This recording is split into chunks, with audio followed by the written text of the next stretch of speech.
Welcome to Kenton Teaches. Enjoy the video. You're starting now. Make sure your team's desktop app is up to date and your camera is working. Join the meeting or use the pre-join preview so you can change settings before anyone sees you. Click More Actions, the three dots, or the camera icon, then choose Background Effects. This step is essential because modifying background after joining can cause a brief camera reset.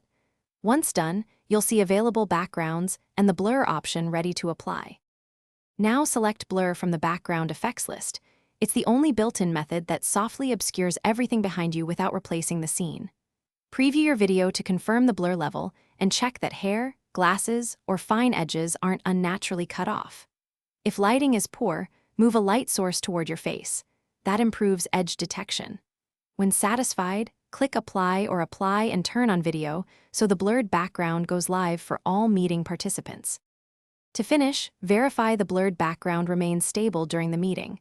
Switch camera off and on once to confirm. If blur isn't visible, update the desktop app, sign out and back in, or use the Teams web app as a fallback.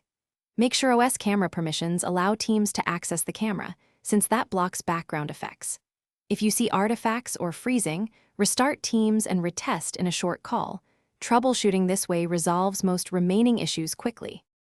Thanks for watching. Please subscribe if this video was helpful.